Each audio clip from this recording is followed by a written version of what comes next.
Good morning, everybody. No fear. Nita is around. She just has to take care of something before she comes back into the Streamyard. So we're just gonna start it off by myself here. But Nita is here. Oh, there she is. Trying. Okay, am I here now? Yes, it sounds like you're here. Yeah. Can you hear me now? Yes. Okay, I woke up to a crime scene this morning. Oh no. Oh. Oh Yeah. Oh, like, that's oh my God, who emergency. died? Yeah, it's like, who died? Oh, me. Oh my God. This was not supposed to happen. Well, anyway. Yeah. Good morning, losers. It is August 18th, 2026, and this is the Ragin to the Vlogs. God. We're still trying to figure out what the fuck that means. Right. Yeah. Look, I just can't get over the fact that it's August 18th already. Yeah. That in about what? Like about 2 weeks, we're in September. You know? I mean, it's wild. Yeah. I mean, take a shot every time we complain about how fast this year is going. Dude, it is insane. Like, September for me seemed like another year away, even last week. Until Jaden was like, hey, we need to go take care of my passport, or I'm going to have to pay expedited costs. And I'm like, oh shit. Yeah, no, absolutely. And it was absolutely, yeah. Oh my God, it's crazy. That means October's going to be here in like 7 weeks, and my baby's going to be gone. Oh no! Yeah, is it baby's first passport, or she always had a passport? This is actually baby's first passport. Oh, very nice. As an adult, right? Yeah. Right. No, but that's nice. Yeah, it should because we just updated my passport. Well, the passport for mom, and it took about 3 weeks. It's for us. I paid expedited anyway. Right, because you don't want to risk it. I don't want to take any chances with the return shipping because they don't always calculate that.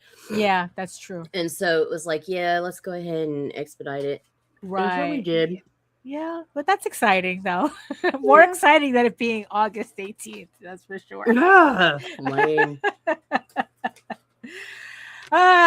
So I guess we should do this. Probably. Hold on, let me find the things. Okay, there they are. You ready? Oh, absolutely not, but hit it.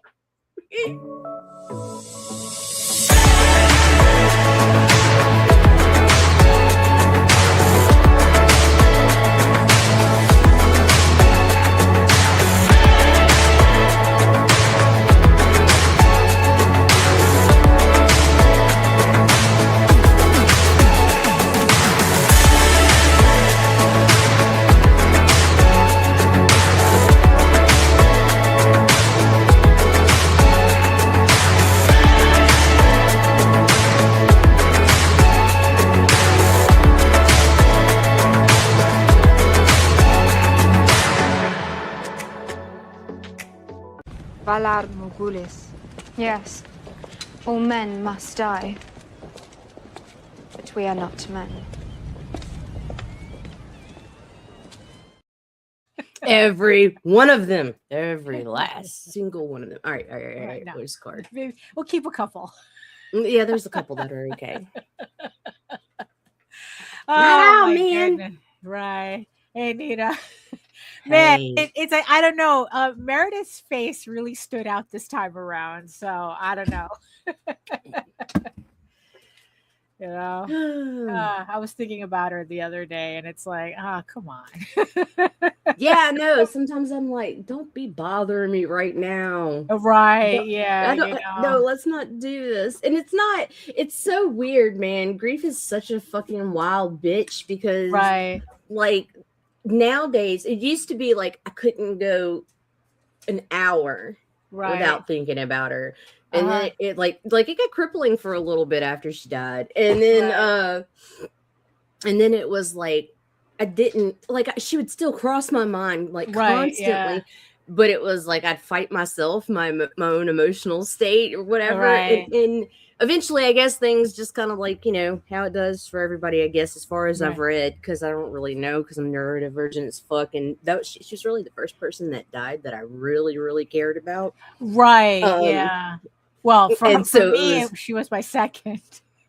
And so it was kind of like, I don't know how to deal with this shit. Right. I mean, like, I don't know, but it's not as hard as it used to be. Right, like the void yeah. is just as deep. The tears don't fall as often. Right, yeah. You know, because it's like, you know, because it's like, you know, for that split second, it's like I'm like going, bitch, you should have been here. I know, all the fucking time. Like, man, you should have Right. seen this. You should have Right. seen this. Right, Mm, yeah. yeah. Really, really. I never believe what happened. Yeah, exactly, right? Oh my goodness. Or what had happened was well, so who's joining us here in the land of the living, though? Who's let's joining see. us today? We got little Dixie. Oh, hello, little Dixie. Hello, good morning, good morning. Wolf And Daddy. Rob, hello. And Lou. Hey, hello, good morning, and yes, I see you, our beautiful eyeball people watching from regions beyond. If you're joining us from Facebook, please come over to YouTube, join the sexy people in the chat and keep them company. And while you're here, make sure you like, share, subscribe, and hit that notification bell so you get notified whenever any of our shows go live. So, hello, everyone. My name is Daphne Lage, and I'm a cartoonist, illustrator, and comic book artist, self-publishing fantasy comics since 1992, and I'll let you do the math. I am known for the furry fantasy adventure Tall Tales. There we go. And the medieval fantasy drama Eagle Raven, Heir of the First Unicorn, which you can read on Webtoon with new episodes updating every Tuesday. So there's another episode going up today in about an hour. And if you are joining us for the first time today, and this is the first time you're hearing about Eagle Raven, Heir of the First Unicorn is the story of a unicorn princess exiled into the mortal realm who trains to become a knight, hoping to win a king's favor and save her people. It's about trying to find your place in opposite worlds and learning the people who will stand by your side and lift you up are not the ones you'd expect. Eagle Raven is a sword and sorcery fantasy with a soap opera twist, featuring character relationship-centered stories with unicorns, elves, dragons, and furries. So the link is in the chat and in the show notes. And if you're already following Eagle Raven on Kickstarter, the pre-launch page to issue 13 is now live. So the campaign is scheduled to go live next month, but make sure you sign up so you get notified when the campaign goes live, because I'm going to have a couple of opening day goodies that's only going to be available for a very limited time and for the very first people who sign up for who actually pledge to the campaign. So if you don't want to miss it, make sure you sign up. This is the QR code for my mailing list if you want to check that out as well. And when you sign up for the mailing list, you also get a PDF pack of my comics, which that I worked on. Either I did them or I worked on them. So you're going to get Tall Tales, Eagle Raven, and the Oswald Chronicles just for signing up. So, like I said, link is in the chat and also in the show notes. And joining me today, the co-hostess with the mostest. That really ain't. I brought myself here. That's what I have to offer. Take me. Well, oh, yeah, really. God damn, it is. Well, maybe not right now, though. Right? Not right now. Give me 5 days. We have our limits, right? Give me 3 to 5 days. Yeah, we're not kinking like that. Mm-hmm. No kink shaming. However, no, we do have personal boundaries. That's it. Oh, don't fall, baby.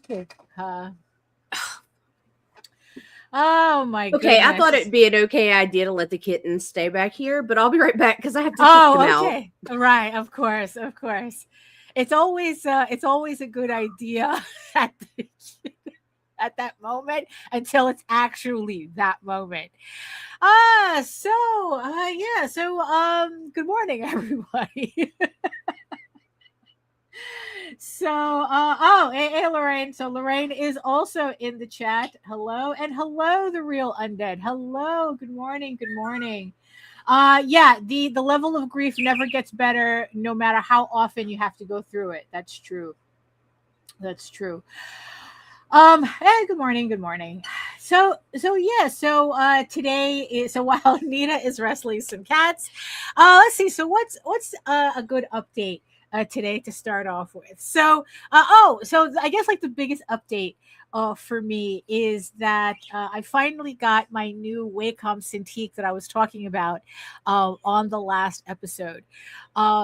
I was meaning to update for a while, and it just like the opportunity just finally came up. Then I just says, you know what, screw it. If I don't do it now, what am I really waiting for? Am I saving up for college? What's the big deal, right? What's the holdup, right? So I finally got the 24-inch Cintiq, the screen tablet, and as always, it's always the next question is, why didn't I do this sooner? So bigger is better. Bigger is better, that's for sure. I didn't think it would make when I first bought my 16-inch Cintiq, I knew even at that moment I should have gotten the larger model. I think it was either the 21 or the 24 at the time. Said that. Yeah, but I decided at that moment it was more important to be cheap than to actually. No, I was being cheap. No, I was not being frugal. I was being cheap because I had the money to upgrade then and there, but I decided that it's like, must be nice. Yeah, it's well, it wasn't, because I didn't do it back then. Where I decided it was more important to be cheap than get the model that I actually needed. Right. I knew it was dangerous starting off the conversation this way, but what the hell, right? Get burning. So, after some wrestling with this thing, because for some reason plug and play just does not work in this house. Following the instructions, it didn't work. The thing had me chasing wires up and down. In the end, I did have to buy one extra wire. But it's like, so once I got everything, together, I was finally able, there came a point I was playing musical chairs with the wires. No matter how I plugged it in, it wouldn't work. And then all of a sudden, it's like I followed the directions exactly the way I did the first time, which didn't work. And now all of a sudden it worked. So I don't know what I did. I don't know what was going on, but something wrong. So yeah, it's like, but no, it's finally working now. And like I said, the difference was immediate. Even mom was going, oh wow, it's like, yeah, you can really see the difference from here. You can that one hits all the right spots, right? Yeah, it's like I can, you see, because the reason, and I didn't realize too, how much of the other issues I was having had everything. Most likely had everything to do. Yeah, exactly. Hey, Zerlina. Hey, Mary. Yeah. It's like, how it's like you're flipping it 5 times and then it's like boom, then it just suddenly works. I don't know what's going on there. So it's just so because it's how it's I've been struggling with a lot of burnout lately. For a bit, actually. It's like I've been struggling with a lot of burnout and a lot of procrastination. And what? I have a home remedy for burnout. Oh, yeah. Smoke lots of weed. That way you forget what you've already done. So everything is new again. And it's like yes. Well, okay. I'm not sure that'll work for me very well. I'd probably just be the type that sleep all day. I have gotten super active. But so the first couple of days I was really trying to get the hang of this. And and then it's like by the second day, I began to realize that it's like a lot of what I thought was just mental issues was actually just I was using the wrong thing the whole time. So like if I'm drawing on paper, I'm drawing traditionally, like I can see immediately, like I can, see immediately like the space that I have to work with. And it's like, and I know like, okay, like at this size paper, like I can only like really optimally draw like this much stuff in this piece before it starts to look really cluttered and, like just way too much going on. Like you're not, if I take like a piece of paper that's for a trading card and a piece of paper that's for a comic book page, like those are going to require like two different types of layouts essentially, right? Because you're not going to draw a comic book page onto a trading card size piece unless you're a masochist. Well, right, because I've seen people do that, but that's not, that's for them to enjoy, but not me. But the problem is that when you're on a tablet, when you're drawing digitally, it kind of tricks you into thinking that you can draw a whole comic book page onto that trading card size canvas. Right. And essentially that was kind of like what I was doing on my other tablet. Now, my Move Ink, which is my portable one, doesn't really count because it's supposed to be portable. It's supposed to be smaller. So I kind of like mentally adjust to that tablet. But when it comes to my desktop, I guess what it was that because I was drawing on a much smaller space, but I was trying to draw a large piece, for some reason it kind of like, I don't know, like I couldn't like really kind of like see the forest for the trees type of thing. Like, yeah, I couldn't really get a clear vision of a clear view of what I was working on, because I was always working in pieces because the screen could only hold so much information in it.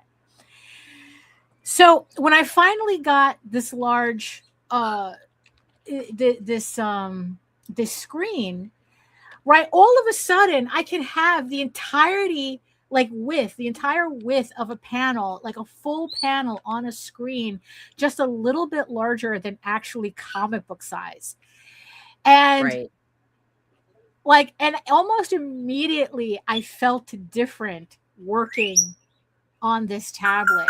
That it's like, holy because shit. It's like seeing the finished product, because you're seeing that large, that like everything is true to scale almost. Right, exactly. And it's like, and I could see everything all at once. So it's like I can see my piece in its pretty much its entire context. I could see it as a whole. Right, exactly.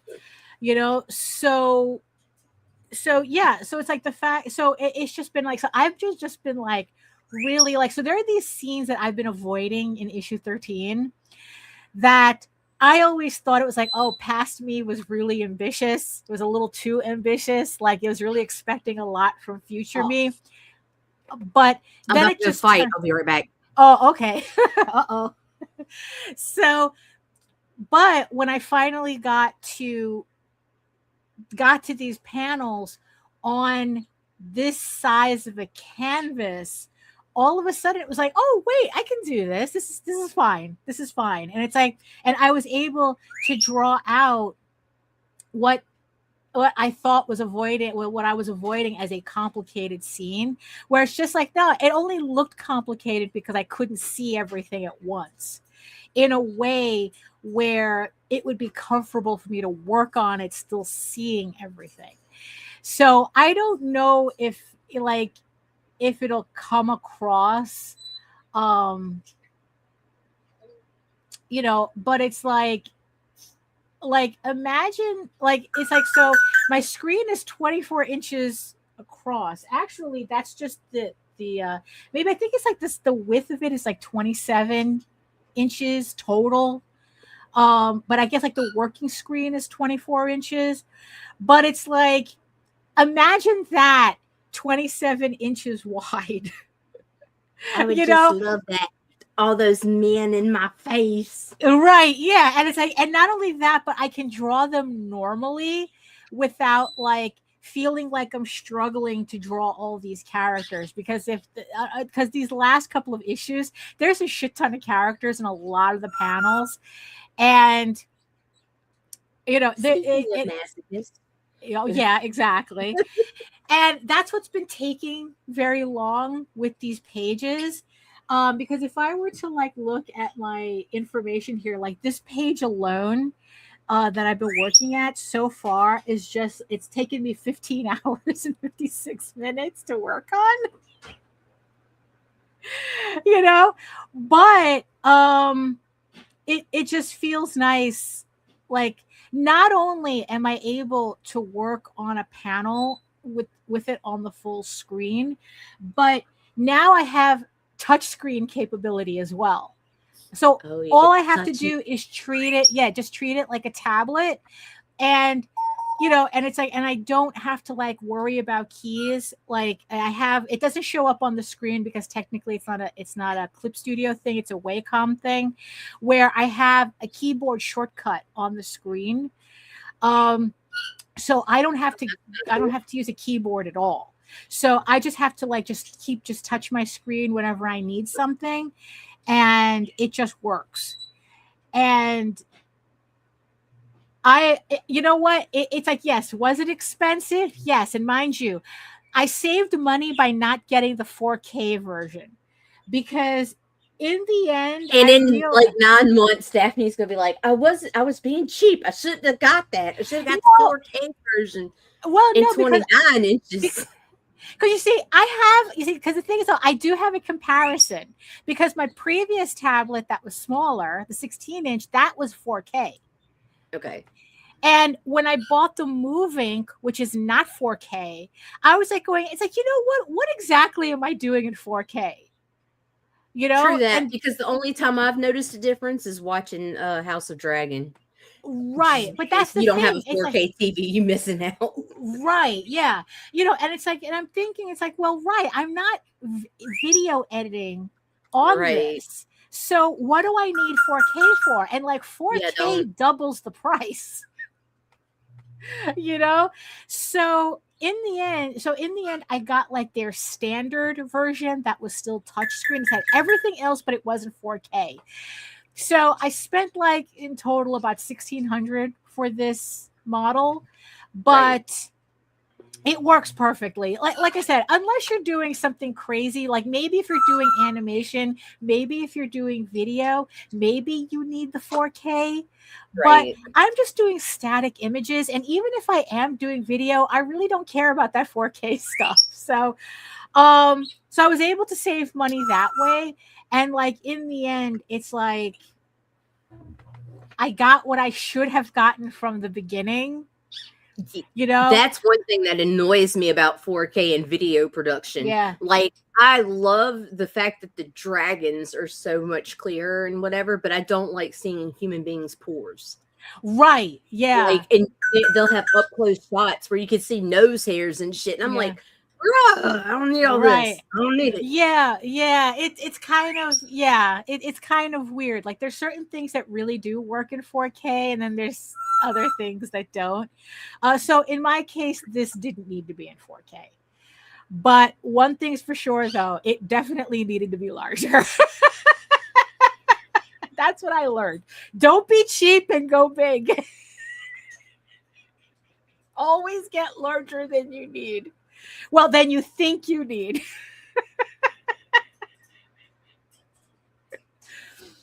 So, so I'm really happy. And now it just feels like the rest of this issue is not as daunting. This is, so I have like, so I have like this is like 7 pages. I have 7 pages left on this issue. So yeah.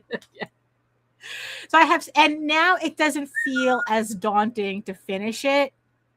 I don't feel like I'm like now, instead of like dragging my ass to work on stuff, now it's like, yeah, let's get to it. Let's let's work and just get pages done, and it's like and And you have to work to death with that, right?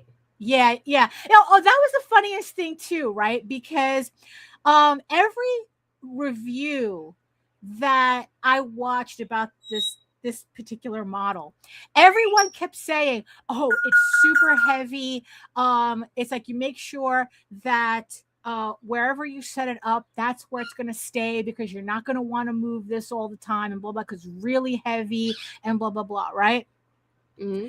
So then it's like UPS comes to drop it off, and he goes, oh, I have a box for you. It's like, oh, okay. And I'm like kind of ready for it. And then he gives it to me, and I'm like, what the heck? I'm just like, what the heck? You know, because in the end, the shit's only like 13, 14 pounds. Right. So it's like, so I oh my God, come pick up one of these all-in-one monitors, like 104 pounds. You know, and the thing is, like, look, yeah, granted, this is not something that I want to be able, that I want to like move all the time, but I want to be able to move when I need it to. And sometimes I just need to pick it up and slide it. And it's like, it's really not that big of a deal. Like, oh, my camera's not low enough. And it's like, okay, so it's not an iPad. Right. But it's like the way these reviewers, these people online were talking about it, you would think the shit was like 70, 80 pounds. And I was like going, do you even lift, bro? Yeah, exactly. It's like, do you even lift, bro? Like, holy shit, really? You guys are complaining about 13 pounds? You know, so it was just like, so it's just really funny. So I just set it up so I can like just move it, like kind of like tuck it away where when I don't really need it. I mean, it takes up a lot of space, but yeah, but I'm really, really happy with this, and I'm really looking forward to finishing this issue by the end of the month, because God knows I still want to run this campaign in September. So I at least want to try to get approved before the campaign, you know, starts in September. But oh my goodness. So yeah, so don't be cheap and get larger than you need. Right? Yeah, exactly. Oh, exactly. God. You know, I can remember moving some football's equipment, and he had all the top-notch shit for the day, and just to move like 3 docs matrix printers and shit. Yeah. Really, you know? Like now it's like you grab that HP and you're like, right, exactly. It's not the brother though. The brother, when that bitch arrived, I was like, holy shit. Right. It's a tank. It's a fucking tank. And then it's like you open it up, and then most of it's just packaging. Actually, with the brother, the 11x17 one, whatever the hell Chris got, it is a tank.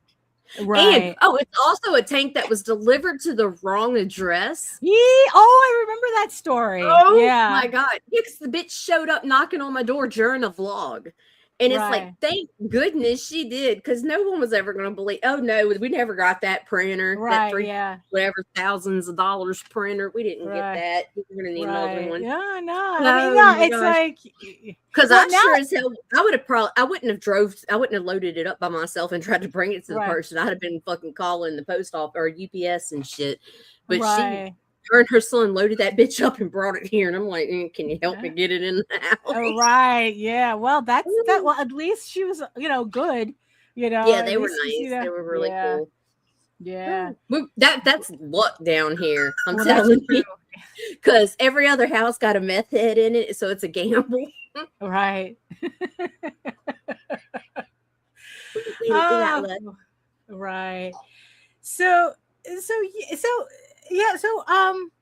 finishing up this issue 13, right? So, you know, sometimes I just like keep going back and rereading my stuff, you know, just to kind of like catch myself up on what I'm doing. You know, and also it's not that I don't remember my own story, but it's like, but sometimes it's like I just need to remember, like, oh, okay, this is what it looked like. This is how it flowed. This is how, you know, like, to kind of keep like an overall consistency. And, you know, and I, you know, so with this series with Eagle Raven, right? So I'm doing the comic book series, and then I'm doing a novelization to go with it. Because one, I just thought it was a fun thing to do, especially like when I was younger, like, I really enjoyed watching movies and then getting the novelization for the movies, right? To get like all the extra, stuff. So I thought, oh, that'd be cool if I did the same thing with this comic. And just because D23 was this weekend, right? And something really stood out to me, from D23. I mean, and that is, so Disney got a romantasy author to do an original Beauty and the Beast based story for Webtoon that she is then also turning into a novel. Ew. So I'm like, well, I know what I'm buying. I know what I'm getting, Now, mind you, she's obviously not going to write the type of Beauty and the Beast stories that I personally am into, but I'll take this one. I'm definitely interested in this. So it's not the first time that I've seen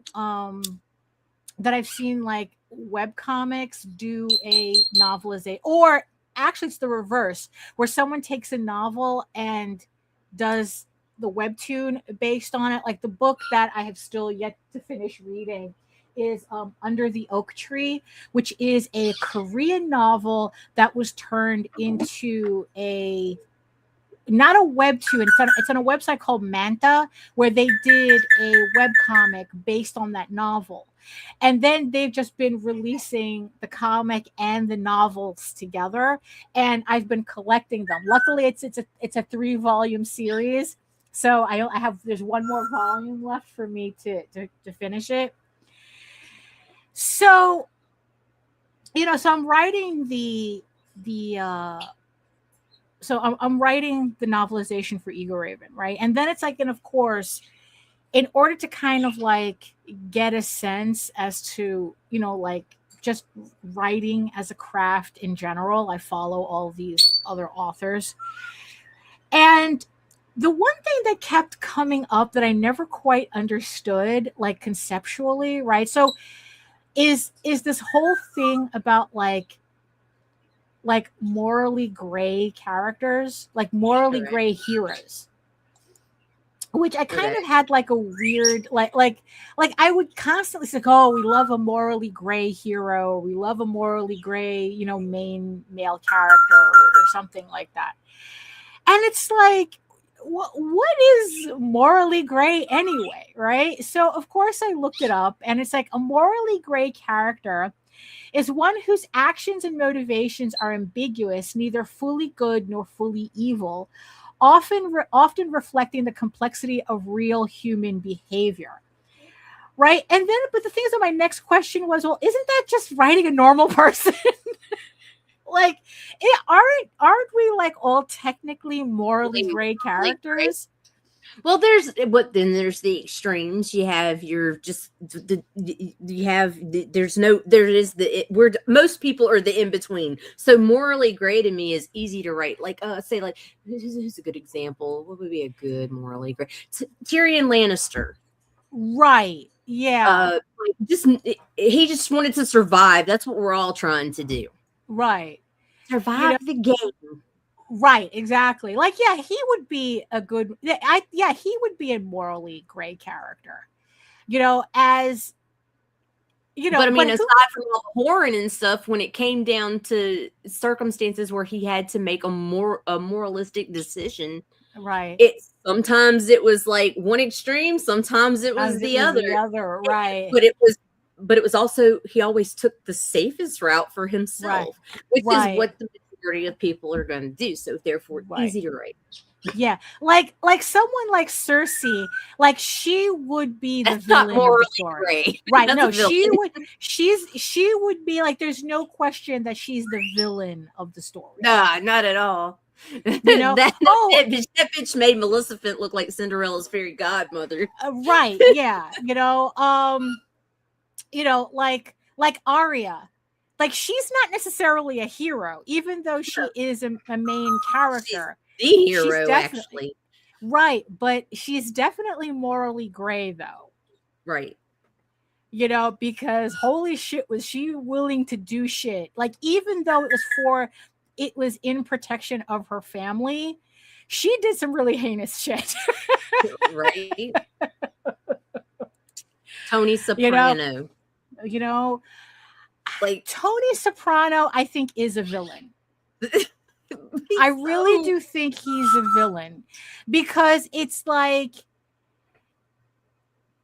I think like the amount of bad things that he did in general really outnumbered the good things that he did. True. Even if it was for like the good of his family, he was pretty much a villain. Like, there was nobody in the normal world who was going to like say, you did good. No, I would say Tony's, just like I would say, like, I think like Walter White started morally gray, then turned into a villain. No.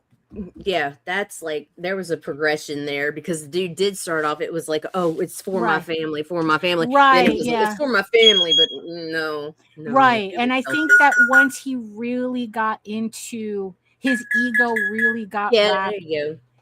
Yeah, it is a villain that everyone just forget. Kind of like Scarface. Like Tony Montana, like I never understood that. And even like when people would watch The Godfather, it's like, these are villains, you assholes.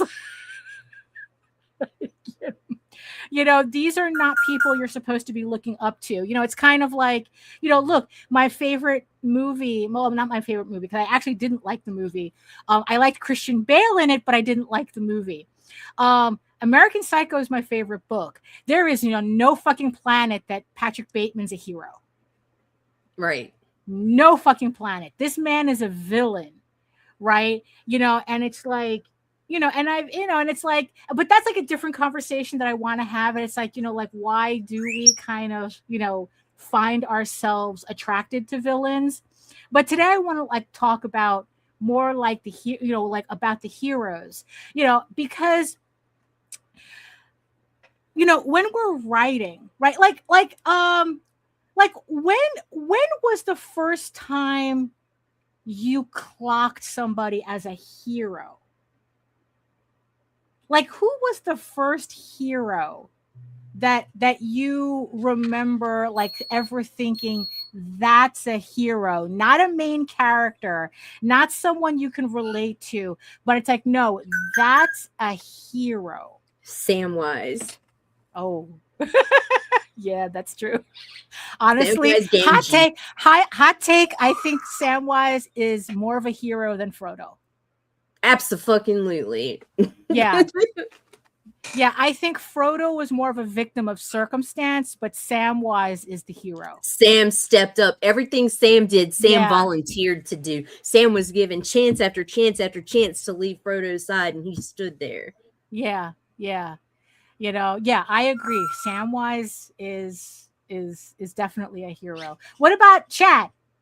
About in the chat, who's your heroes? Who were the first? Like, who was the first like character that you pegged as a hero? Like, this is a hero.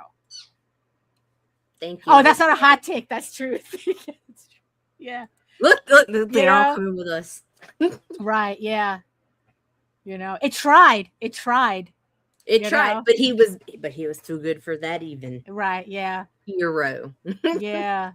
But it's like, because for me, I had to think about this, right? Because it's like, I guess that's kind of the thing, right? Is that we're not talking about a main character. We're not talking about relatable. We're talking about, this is a hero.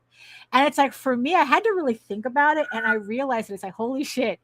I think the first time I clocked a character as a hero is Justin from The Secret of Nim. I had to really think about this. I didn't even. Yeah, like I wouldn't have made that connection. Going back, that would have probably been the first. Right. Yeah. You see, I don't know. It's like, yeah. You see, that's the funny thing, because I didn't take She-Ra as a hero. Like, it's very strange, right? And I think that and it's like, because I had to, it's like, why? Yeah, it's like, wait a minute. To me, the hero is the one without superpowers. Who I think that's what it is. And be done with something. Like, I guess this is the difference. Are we talking heroes or superheroes? Heroes. Right. Heroes are Samwise Gamgee. Heroes are Justin. Heroes are... Yeah, okay. Yeah, that's a good point, because it's like, because that cat from American Tail. It's like, because it's like, if they have powers already, then it's kind of like a given. Like I don't have to sit there. If you have superpowers, your actions are not heroic. They're just a thing you can do. They're extensions of it, right? So that's why it's like, it's like, right,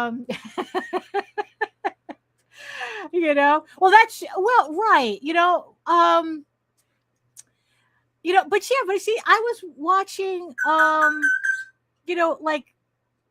like Transformers and everything too, and I knew Optimus Prime was the good guy, right? And Megatron was the bad guy, but we were just watching that to get through to the next cartoon, right? And so we weren't invested in the lore, right? But did I see Optimus Prime as a hero? Not really, because all of the there goes my nerd cred. Transformers. The Autobots, right? Like they were all supposed to be good. Look at me. Right. Yeah, they were all supposed to be good. So, I didn't have to think about it, where I think that when I watched The Secret of Nim, there was all of a sudden there was this ambiguity where you kind of did have to earn your place as a hero. Well, you and pretty much, yeah. He was a puppy back then. Yeah, Rob, you and my sister can go to therapy together over that, because okay, he was an unwavering leader. Okay, so there's like all these. Yeah, I guess what it is, it's like, okay, because that's the funny thing, right? I guess it goes back to superpowers, right? They're superheroes, where it's like, I guess once it's established already that you're unwavering, or you're the unwavering leader or something, I don't have to think about you being a hero. But I guess if you kind of have to earn your place to be a hero, that's where you have my attention. Right. And that was kind of like, and it's like, so it's like I'm reading, so it's like I'm reading like my own work, and it's like, and then it's like, it's kind of like this weird thing where it's like how far can a hero go and still remain a hero? Because it's like Seeds of Chaos, this game that I like playing, they just recently had a major update, because technically they're finishing Act 1. And that's the premise of the game, is that what it's about, this hero that gets kidnapped by demons to work for them. And as the game goes on, you kind of make these little micro decisions that begins to kind of like, okay, it's like you go from hero to morally gray, and then you start making like these other decisions where it's like, okay, yeah, you go to, and then you get to anti-hero, and then all of a sudden the decisions you start making, it's like, okay, there comes a point where, okay, bro, now you're a villain. There's no question about that, right? So So the thing is, like, have you ever seen like a hero that was probably a little like too heroic, like almost like a little too goody? Like let's take it to the opposite, like really cranking that end to 11, where it's like a person is so heroic, it's like I can't buy this. I don't buy this. Oh, Superman for me. Like, I never gotten into Superman because the motherfucker's invincible except for a fucking rock from his home fucking planet. Like, and his planet's probably made of this rock, so that never made any sense to me. Like well, the calculate. No, this doesn't. He has laser vision. He can this master breath that can blow shit away. Right. Whatever in a single bound and all this other fucking bullshit that it's just too much. Right. Well, because the one theory that I read as to why. There you go. Oh, my wife hates Captain America because he's too much of a Boy Scout, right? I mean, it's like, yeah, like they're kind of like comes a point where it's like they're a little too good. Like the thing with Superman is like the thing that I read, like the whole point of Superman is here is a man with all the power, like literally the power of God. And he still chooses to be good. Right. Which I think is the reason why what was that director's name?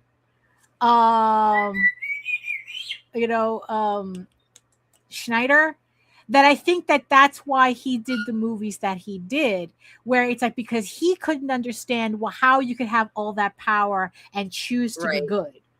So, and he made those movies, according to that. But then again, the guy is like a Randian, so it's like, oh, okay, to a thief, everybody steals type of thing.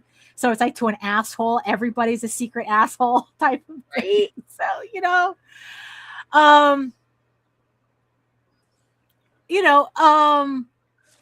then it's like when I started reading like romantasy books, right?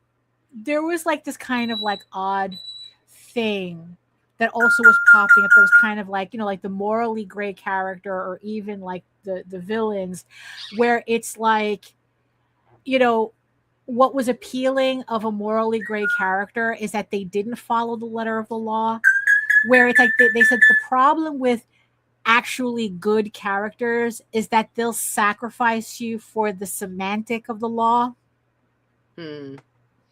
While a darker character will sacrifice the semantics to protect you. Like a hero will follow the letter of the law, even if it means sacrificing you. Right. But darker characters will sacrifice, will go against that so morally law. Great, neutral good. Right, something like that, right? Because then it's like I kind of wonder like how much of it just like how much do we learn this from like Dungeons and Dragons manuals? Yeah, Einstein will do that. Yeah, she keeps checking her toast. Let me grab it. Manuals. So that's kind of like, so that's kind of like the like I said, a person like for me, a character has to earn their heroism. But at the same time, there's still a certain line that still can't be crossed before they stop being heroic. Chaotic good is the best personality. What's chaotic? Let's see. So, chaotic good. Name me a chaotic good character. Oh God, I can't because you wouldn't know him. The only chaotic good character that comes to mind right off the bat is an OC from a role-playing campaign. Right. Well, yeah, they're usually OCs. I don't know. Yeah, because for me, it would be my Loki. That's chaotic good. Okay. That's like that I made him in a way where he's a pain in the ass, but he always does the right thing, or he tries to do the right thing. But he's going to be a pain in the ass about it.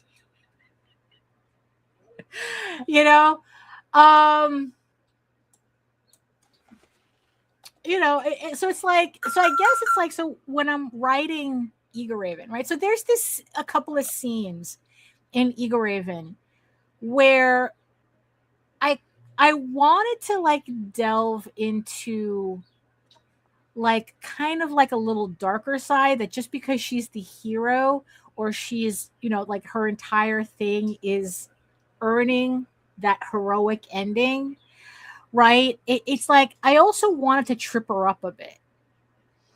right? And there's like a couple of places where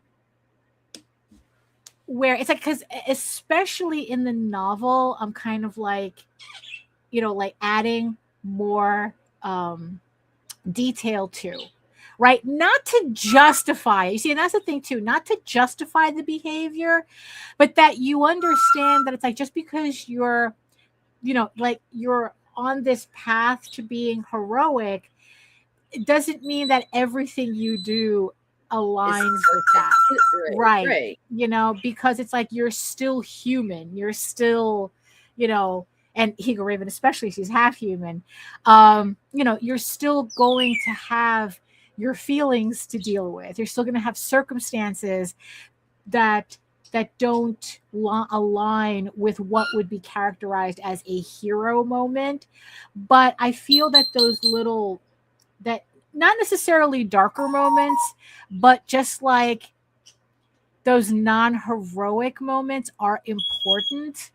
Because like I said, it's like, yeah, it's like everything is important, even the ones that weren't for whatever reason. But right, because I think that the mistake that character development, right, and I think that that's what a lot of like in indie comics, I'll keep this kind of like, like a lot of the stuff that I read in indie comics is kind of like, okay, it's all or nothing. It's like you're doing everything, or nothing. Heroic, or you're not a good person. It's like, and I kind of think that it's not really a good idea, especially if you're writing for adults, because there was another author who explained that the reason why children's stories have absolute good and absolute evil is because you have to keep the stories simple enough so that these concepts stick at that age.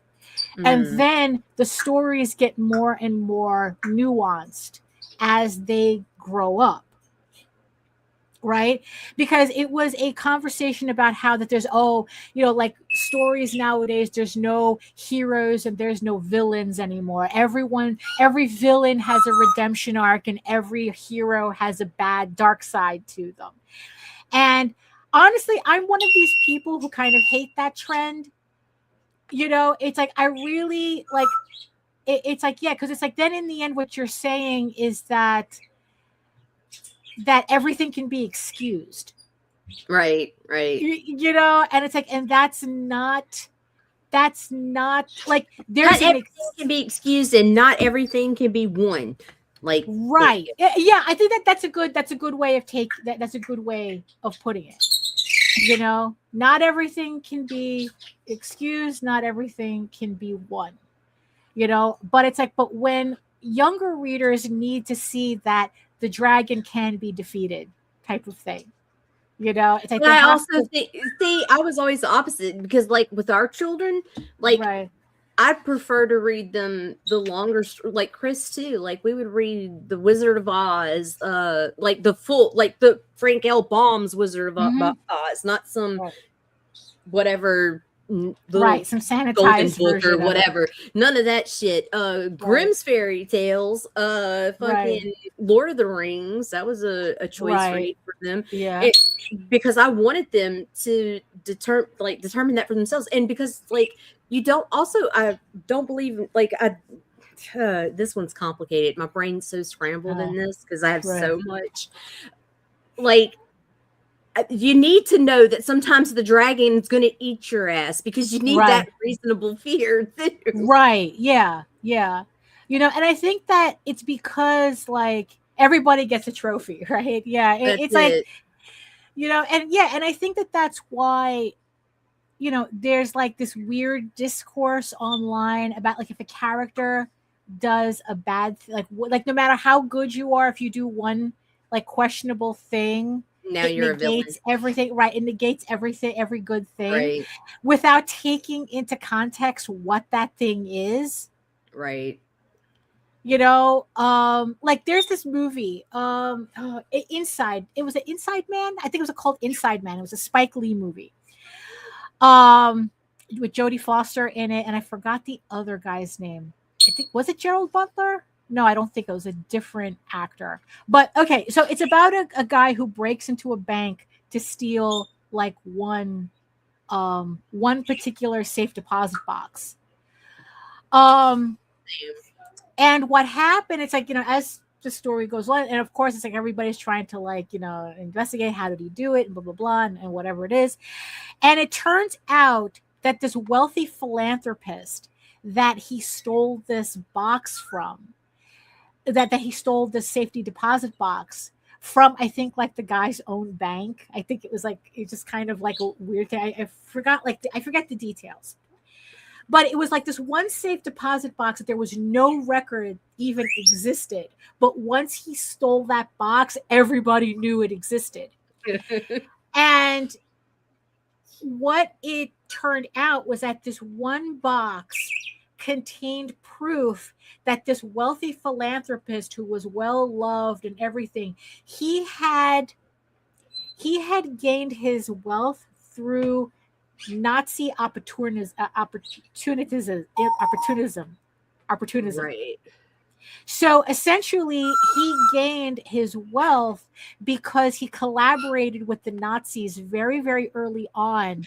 And what he did was that he pretty much looted the wealth of wealthy Jews trying to escape Germany. Right. And that's how he built his wealth. And he thought that his philanthropy would kind of like cover for his sins.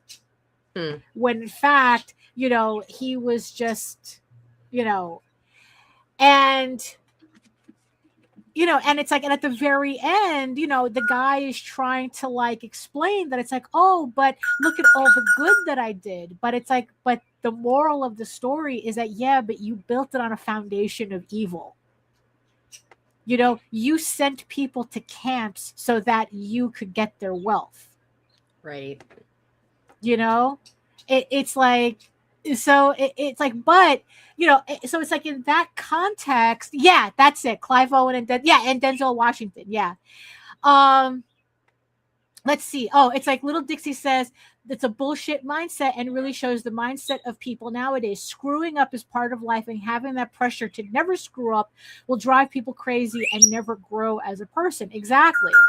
Right. So personality disorders where you sit there in your head all the time rethinking everything you've ever said. Right. Yeah. You know, so in the context of this movie, like it was the opposite, that it didn't matter how much good he did. It didn't rectify the evil that he had to do to build that foundation. Yeah. And even then, the good he was only doing, it was more to just like assuage his guilt over what he did, not because he was actually a good person. He just thought that doing that is, yes, Amen. Gen Z, yeah, that's exactly, they're going insane for the perfection mindset, you know? So in that case, and then I think in the end, it's like the guy was handed over to like some Nazi hunters to be tried in Germany and usually hung. You know, usually they were executed for collaborating with Nazis. You know, so, you know, why that never happened to Coco Chanel, I would have to look up, you know, because Coco Chanel was a Nazi collaborator. Everybody knew that she was, and yet that bitch was able to die in her own bed. So I don't know what happened there. You know, so then it's like you're talking about good people, good heroes, like a hero, but, you know, it's like, the stuff that they do that may not line up with that heroism, but they just end up doing because they're human anyway. Right? And it's like, you know, and there's this particular scene. I'm not going to spoil it because it's fairly recent in the series. And I don't know if everyone's like gotten their books and read it yet. I'm still sending out the last of the trade paperbacks, so I don't want to spoil it. So there's this scene that I'm pretty sure, if I did it correctly, people are going to like pretty much see Eagle Raven do this and go, what the fuck? You know, and it's like, and this was a scene that like I really like had to really debate, like, why does she do this? Like, it seems a little like hardcore, you know, it's over like, the top, you know, but I don't think it comes out of nowhere. You see, that's the thing. It's like, yeah, that's true. That's true. Yeah, it's like why they didn't end up at the Hague. I don't know, you know. Hollywood stuffs. Yeah, pretty much. You know, like I don't think that this behavior that I have Eagle Raven do comes out of nowhere, but there still has to be some kind of like explanation for it that I go through more in detail in the novel. Because in the comic it just would have been like just an info dump, and it's like I don't think that it would have really lent itself to anything. You know, like in the end, in the comic, this is something that you have to decide for yourself, like why she, if you understand why she did this. But in the novel, I am able to go into like her thought process as to like why she had to do this ultimate act, why she just decided I have to do this or it's never going to stop. Type of thing, right? And like I don't think it makes her less of a hero, because there's certain logical things that you have to do. But I don't think that, you know, that Eagle Raven turns into Arya at that point. You know, it's like I think that this is a decision that she had to make at that point. It's like, if I don't do this, this is going to come back to haunt me. You know, and I have to establish myself very clearly. Given a completely pacifist route and have an interesting story. Right. You see that? Yeah, that was also my thought process too. That it's like, I think that's also a thing too. Like when heroes don't work, is when it's like they're determined to be the goody two shoes and to do the right thing the entire time. Right. You know, not, you know, it's like there's this scene in ElfQuest. Let's just say that this is very similar to the scene that I did in Eagle Raven. I don't honestly, I can honestly say I didn't base it on this, but it's a similar sentiment in the scene. So in the 4th volume, where the Wolf Riders they're going into the caverns to fight the mountain trolls that are holding the castle, right? And they're trying to fight the mountain trolls. This is before they find Two Edge's armor, right? So they hit they and so it's the Wolf Riders, it's the Go Backs. They're fighting their way in the caverns. They come across these trolls who initially they didn't know that they were there. And I guess they were playing some kind of dice game. And Cutter and what was her name? Kavi decide that they're going to attack trolls anyway, that they're not going to wait, that they're just going to wipe them out right now. And that's what they do. And Lita kind of freaks out because she doesn't, it's like, why are you attacking them? It's like, no, we have to do this. Because if it was them coming across us, they would do the same. Their goal would be to wipe us out. It's an us or them situation. Right, at this moment, right. And we're at a point in the story where it literally is an us or them, you know? Right. So so they attack the trolls. They pretty much wipe everybody out. And Lita, you know, I guess it's so Lita comes across a troll that's wounded, that's pretty much mortally wounded, but he's still alive. And out of habit, out of like not wanting to see anything suffer, she's about to go heal him when Kavi stops her. Mm-hmm. And she goes, no, you do not do that here. And Lita's trying to argue with her, and Kavi goes, no, you heal him now and he'll thank you with a knife in the back later. I still can't believe how much of this book I remember. You know, that's how iconic ElfQuest is. It's like, yeah, it's like you heal him now, he'll thank you with a knife in the back later. All you're doing is keeping our enemies alive longer. You know? And so what Kavi does is that she puts her spear in his head. She finishes him off. And Lita is so traumatized by it. Because it's like, she's the goody. She wanted to like, no, it's like, that doesn't, what are we turning into? And it's like, well, at this point, we're turning into what we need to do. Right. We're turning into what we need to do. That's it. And the thing is, though, now the question is whether you still think they're heroic or not. Right. But I think in the context of the larger story, I still was able to view them as the good guys, regardless of that scene, regardless of the war. Done. Because this was a very important decision that needed to be done. Because it's like, this was going to have, because if you don't make this decision now, this is going to have repercussions later. You heal him now because you need to feel good. This is the same troll that's going to, this is going to have consequences that you're not intending. This is the same troll that's going to kill you when he gets to you later. He's not going to care that you healed him. He's just going to see, this is the sucker who made me live, who allowed me to live another day so I can get back. So I can literally fight another day. And that's what you're trying to get them to stop.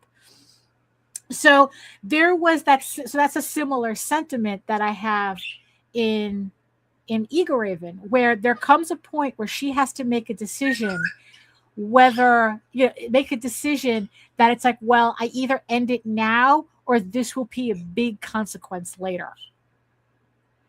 Right. And then I guess in order to like, even though it's kind of, like I said, it was kind of like an intense thing for her to do.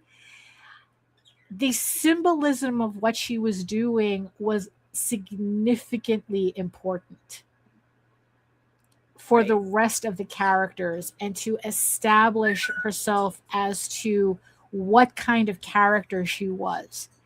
And in the end, whether she had the ability to make those difficult decisions.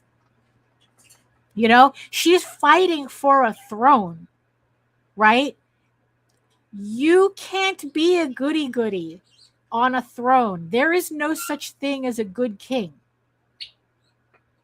It's like you have to defend that throne. If you're fighting for a throne, you have to be able to defend it.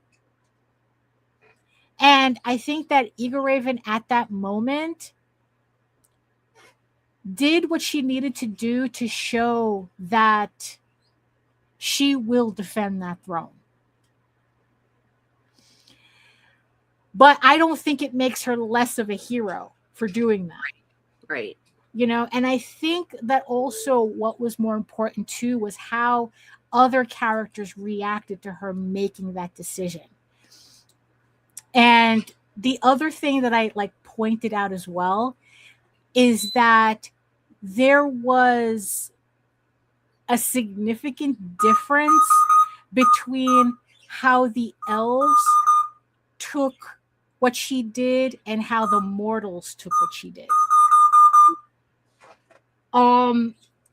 So it's like, it's not just whether a hero does a good thing or a bad thing, right?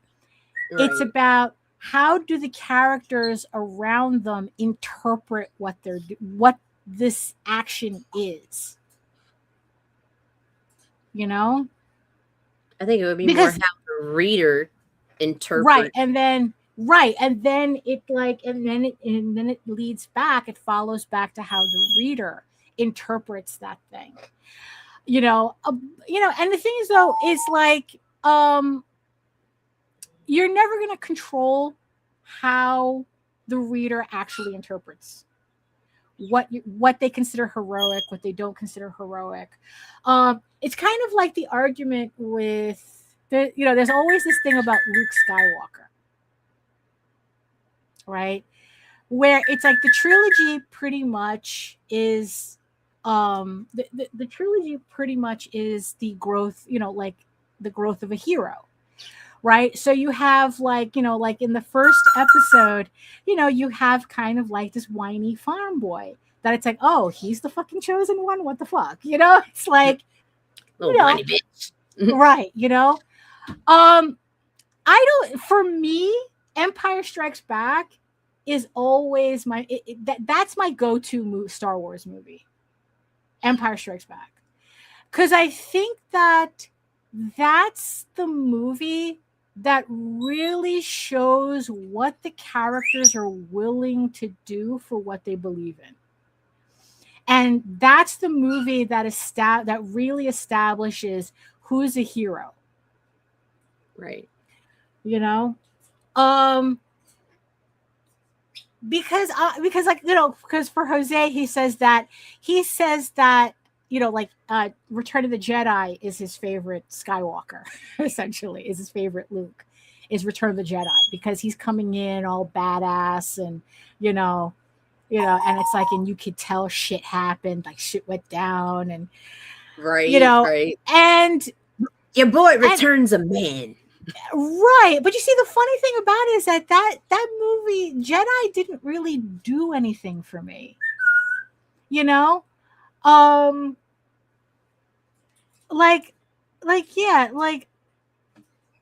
I guess like his final heroic act is forgiving his father. But I think what people misinterpret about that scene is that Luke forgiving his father doesn't all of a sudden make him make Darth Vader a hero. Right. Which is the reason why they kind of like getting, I forgot, Anakin, like putting Anakin, like a younger Anakin in the when Lucas redid it, it's like, and he put like a younger Anakin in that final scene on Endor, where it's like Luke sees, he sees Yoda, he sees Ben, and he sees he sees Obi-Wan, and he sees Anakin. And at the end, it's supposed to be the older Anakin, that it's like, that Anakin found grace at the end. But I think that he changes the meaning when he changes it to a young Anakin. And it's like, no, young Anakin didn't deserve grace. It's like he was the right-hand man of an empire. Right. And he did, I mean, it's like, what's a little genocide between friends, type of thing, it's like, I mean, I think that there comes a point where it's like, it's kind of like with Inside Man, where Luke can forgive his father, but the rest of the galaxy doesn't have to. Right. And it's like, and because of that doesn't turn Ben Solo into a hero. No. Ben is the next one. It doesn't turn Anakin into a hero. It's the same thing with Ben Solo, right? They tried to redeem him, and it's like, oh, he's a hero, no. And he goes, no, fuck that. He's not a hero. He did way too much heinous shit to be forgiven enough to be considered a hero. Right. So there does come a point where it's like, it's like you kind of, so when you're creating a hero, when you're writing a hero, right? There's that line you cannot cross and still have your character remain a hero. Even if you have something like an anti-hero. Like the character that I keep seeing people bring up as like the quintessential anti-hero is Mad Max. Or Venom. Oh, Venom? Really? I'm not familiar with Venom enough. So he's an anti-hero? Yeah, I always thought he was a villain. No, well, I mean, I guess it depends on who you talk to. But I get anti-hero. But go ahead. Well, right, because it's like Mad Max is an anti-hero, especially in this like these last couple of movies, where this is just a guy who just wanted to be fucking left alone.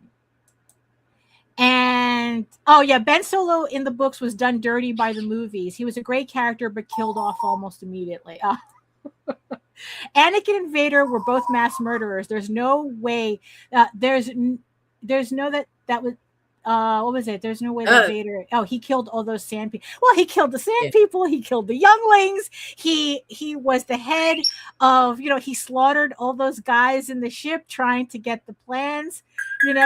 From getting. To Leia. I mean, it's like no. It's like he's not a hero. There is no redeeming Vader on a grand scale. Like I said, Luke forgave him, but that's between you and that. That's between you and him. The rest of us, we want to see that asshole at the Hague. Right. Thank you. Fuck with that. That's a new one. Yeah. So that's the thing that it's like so you have like Mad Max, so it's like Thunderdome, right? It's like Max, right? Raggedy Man. He just wanted to be left alone. He just wanted to just like survive this shitty environment, and then he had these people dragging him into shit. And even then he was very conscientious as to what he was being asked to do. Oh, kill a man? Sure. Kill a mentally deficient man? Are you nuts? Right. It's like, yeah, it's like, so that's what still made Max a hero. Even though he wasn't necessarily being heroic. No, just his morals aligned with yours as you were reading it or viewing right. it. Yeah. That's he would not cross, that there are lines that he would not cross because that was his moral center. There's this thing that I read recently that kind of stuck itself in my head, where it's like evil people will pretend to be good, but good people can never pretend to be evil. Like, because it's like the moral center. Corrupting themselves. Well, right. But that's the thing, because it's like, so that's, and then like the end things, like, so when evil people show you who they are, believe them. Because, yeah, it's like, because a good, like a good person has a strong enough moral center that they'll, like I said, they'll get to a certain point, but then pull back because they can't act that way. Right. That in the end, they cannot act that way. But an evil person can fake it all day long. Because they don't have that moral center. It's like they will, it's like, because, in the end, everything they do, villainous people do is a scam, where it's like that they'll do whatever it takes for them to get what they want. Right. But an actual good person will be like, there's a limit to that. And then it's like, I have to really think about whether it's worth it if I have to cross that line. And I think that the scene that I wrote for Eagle Raven, it shows that, yes, she's willing to do certain things, but there still is a line she will not cross. Right.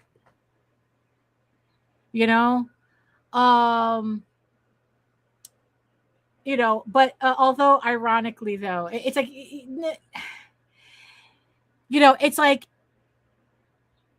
that for, it's like, yeah, it's like that she still expects somebody to learn their lesson in this scene. I'm going to keep it to the context of this particular story arc, because I do have a story far down the road where it shows that there is another consequence to her doing that, to her taking that stand.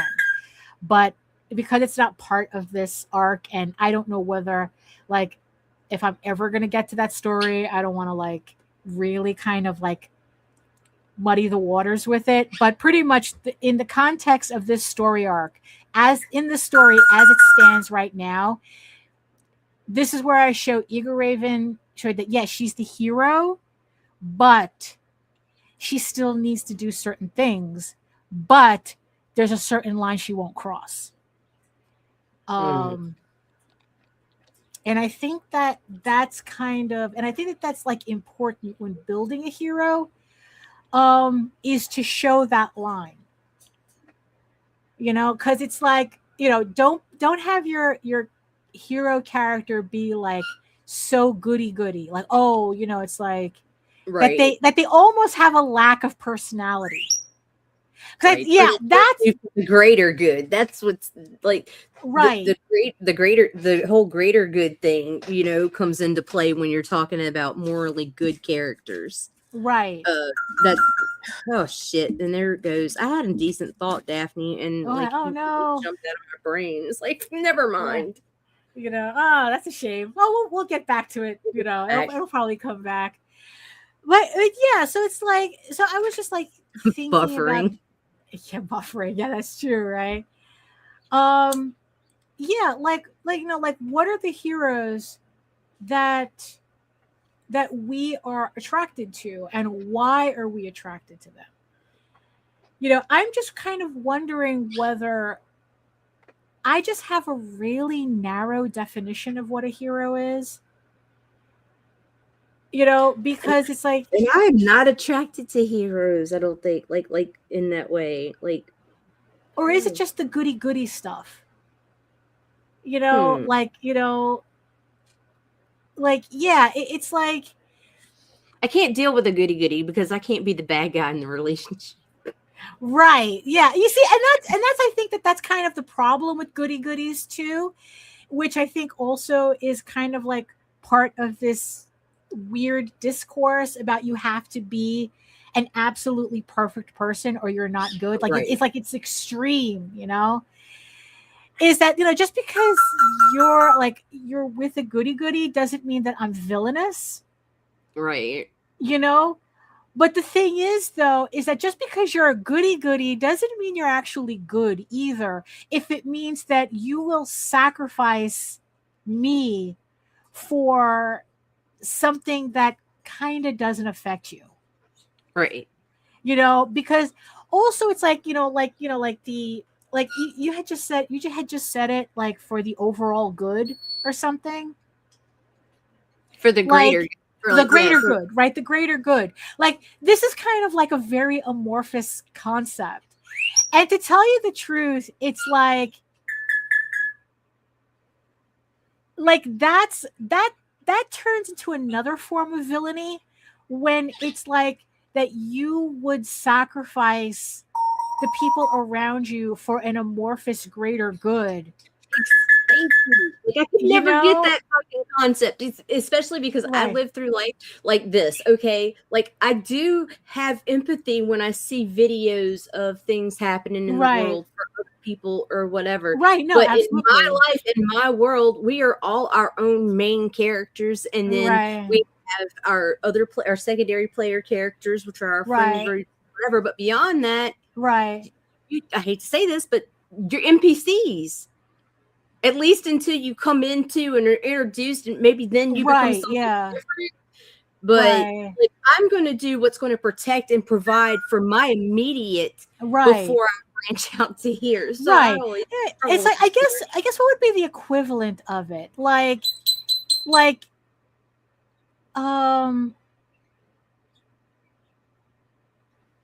I guess it would be like being more concerned about strangers than being concerned about the people around you. Right. You know, like your friends or family.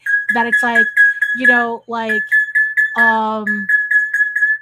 like someone like people who will automatically protect a person they don't know before they protect you. Right. You know, and it's like that's not good. You No. know, you think you're doing a good thing, but I don't know, like, you know, it's kind of like, you know, like someone, like you're with somebody and they push you under a bus to save somebody they don't know. Right. Or something like that, you know? It's no, like, that's it. you know, where it's like you, it's like, because there comes a point where it's like, well, did I mean anything to you? You know, like it's kind of like that. And it's like, and I think that's why Samwise stands out so much, because no matter what happened, right? No matter how angry, how Frodo, the ring was corrupting Frodo and making him say things, Sam was like going, you know, Sam always understood that This is not you. This is not you. And not only that, but it's like, you mean that much to me. Right. Right. So it's like, you know, but that scene where it's like, where Sam was like leaving, you know, where he was leaving, you know, because Frodo told him to go away, you know, and it's like, the best relationship is will you both choose violence for each other. Yeah, exactly. You know, like, you know, it's kind of like, yeah, I'll empathize with you, but don't ask me to choose. Like, I'll empathize with strangers, but don't ask me to choose between you as a stranger and me and my own. Right. I would choose violence for you, Daphne. Right. No, I almost did. You almost did. What? Don't choose violence. Oh, I will. You know, I mean, it's like, and mind you, it's like, I'm not even talking about violence literally, right? I know. You know, it's kind of like that whole thing. It's like, I think like the situations I hate to be in is, don't make me choose between you and somebody I equally care about. You know, right. like everyone's like pitting each other. Like, oh, you like I have to choose an allegiance. You know what happens to me when that happens? What? When someone comes to me with an ultimatum about another person, if they're equal in my head, I immediately disregard the person who's asking me to make that decision. Like, it's tough. Instantly. Yeah. Like, I just shut down. I'm like, you can't do, no, this is not how people, right. This is not how we work. Right. Yeah. We don't do that here.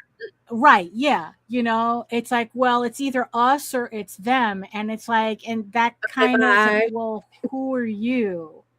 You know, I mean, it's like, you know, because it's like, I remember an incident where I was being told, well, you either choose us or you choose being with Meredith and Nita, without going into detail.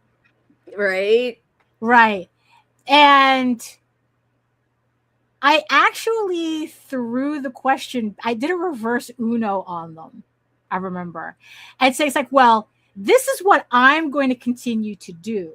How about you make that decision? You can do with that decision. You can make the decision however you want. I know what I'm going to do. Right. You know? You know, oh my God, I'm choosing violence, Daphne. I'm choosing violence right now in my head. All of a sudden, I'm mad again. Well, because you know who I'm talking about, but you know, but that's what I did. I didn't make a decision. I says, look, this is what I'm doing. You're the ones with the problem with it. You can make a decision on that.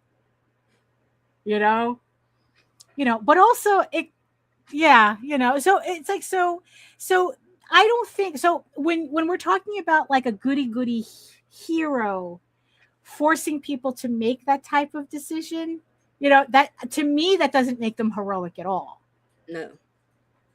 You know, so it's like, yeah, so I think it's like a good hero is someone who like embodies those conflicts, you know, because technically Judge Dredd followed the law to the letter. I don't think there's anybody who can realistically say Judge Dredd is a hero. Mm-mm. You know, I mean, really, it's like he's not. He was never. Judge Dredd was never. And you know, it's funny. It's like, and I kind of wonder also whether Judge Dredd was kind of created as a parody of that system, where it's like, as long as you follow the rules, you're the good guy. You know, and it's like, oh, you know, this is for the greater good. You know, but that's not what was being portrayed in Judge Dredd. You know, you know, it's like, yeah, was Judge Dredd really for the greater good? What was the greater good? You know, I mean, it's like that he was protecting, you know, so I don't think anybody would consider Judge Dredd a hero in that sense. You know, if you're taking, you know, the logical conclusion to that goody thing where it's like, well, just follow the laws, you know, and it's like, you know, kind of like, it almost, you end up with horseshoe theory on that, where you're so good you actually turn into a villain, you know.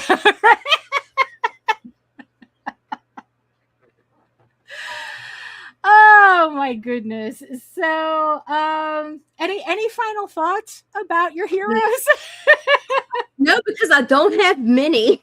Like, right. No, yeah, like, no. Seriously, when I sit here and I try to contemplate who I view as a hero, it is complicated. It is very complex, and there are very few that I see as heroes. Right, because and mine are actually very weird choices, because a few of them are like, well, okay. So here, one last question to end at: who is your favorite character of all time? Just the one character that it's like, that's my boy, or whatever. That's my girl. That's my boy. You know. Oh my god. Julie Winters. Julie Winters is right. Okay, good. All time, she is it. That is from like the Max, right? Woman. Yeah, right. Would you consider her a hero? Would you consider her heroic? In a way, yeah, maybe, you know, she battled her own demons for the sake of others. So yeah, right. You know, so it's like, so being, you know, so I guess it's like there's also like different levels of heroism. Yeah, right. There's like, I guess Julie's was more like an internal heroism, I guess, rather than, you know, although the Jungle Queen was supposed to be a manifestation of her heroism, right? You know, I guess just like with the Max, it's like the big purple thing was supposed to be a manifestation of the heroism that he felt, that the guy felt he had still in him, right? The homeless guy, right? You know, it's like, yeah, it's just kind of, you know, yeah, it's like right now, you know, yeah, my heroes are kind of leaning dark, but you know, like Conan, right? It's like, would he be a hero? You know, he's more like an anti-hero, maybe. You know, that it's like he's just an adventurer that just gets into shit and just happens to like benefit. That just happens to benefit people. That chaotic good. That chaotic right. good. I don't know if he'd be chaotic good, you know, but I don't know. But yeah, what's good for you. No, chaotic good is what's good for you. Right. Yeah. You know. But that's kind of like what was on my mind, you know, with all this writing and stuff, you know, where it's like, you know, because like, oh, you know, it's like, you know, because it's like sometimes I get concerned. It's like, oh, am I making Eager Raven like too weird of a hero, or like not enough of a hero, or this, that, and the other thing? But it's like, you know what? In the end, it's like I could only write the story the way that makes sense to me in terms of characterization. And it's like, yeah, and in the end, it's up to the readers to decide like what she is ultimately, you know. And it's like, and I have no control over that, so I can only hope that I'm writing that the story that I feel I'm writing comes across as the story that I'm writing, you know. Although I do get curious when people interpret things in my story that I did intend, but I'm like, oh, that's neat. but we'll see. We still got 4 more issues to get through before we can, I guess we can make a collective final decision as to how well I did this story. So so I guess we can end that. That's a good place to end it on. So yeah. So I'd like to thank everybody in the chat for putting in your $1.25 in this conversation, because God knows they're not making pennies anymore. There's no 2 cents no more. So now it's like $1.25, counting for inflation. So thank you so much for keeping us company in your chat. Yeah. Thank you so much to all of the beautiful eyeball people listening to us in the background. We hope that you got just as much work done as we were talking, So I hope you enjoyed, got something out of this conversation, and contemplate, why you're attracted to the certain heroes, or what constitutes being heroic, and all that, just fun stuff to think about when you're working on your stuff. So so it's like and if you're catching on the replay, who do you consider is heroic? Who's a hero to you? Who's not a hero to you? Although we're gonna do a separate conversation about villains at another time. But today it's about heroes. Let's talk about heroes. Oh my goodness. So if you want to learn more about me and my artwork and all the other stuff I'm associated with, including my upcoming Kickstarters, you can head on over to my main portfolio site at egoworks.com, EGOWORKS, where you can check out Ego Raven, Heir of the First Unicorn. But if you prefer your fantasy to be more of a furry Lord of the Rings adventure, speaking of, you can follow the link over to Tall Tales, TAILS online.com, and you can read the archive of over 1,000 pages there. And I think that if there's any story that I write that really blurs the line with what is heroism, what constitutes heroism, and who's a hero and who isn't, I think Tall Tales really covers that question. And you have 1,000 pages, over 1,000 pages to make that decision as to what, who is a hero, who's not a hero, who's being heroic, is it really heroic, and what those lines are. So so I hope you enjoy that there. And while you're on my website, don't forget to sign up for my newsletter. We can keep up to date with all of my new art, my sketchbooks, my comics, my Kickstarters, and get a free PDF comics bundle just for joining. You get a free issue of Tall Tales, a free issue of Ego Raven, and a free issue of the Oswald Chronicles just for joining. And really quick, Ego Raven is on Webtoon, which updates today. Ego Raven is also on Kickstarter, which will launch in September. So make sure you sign up for the pre-launch. And I think that that's about it for now. So thank you everybody for joining us. And in the words of the ancients, eat your food, moisturize, mind your business, and do the work. Because when you actually do the work, you never have to fake any of your accomplishments. Thank you so much again, and we'll see you next time. Bye. You don't understand. I ain't scared of you motherfuckers. I told him I can be a fighter.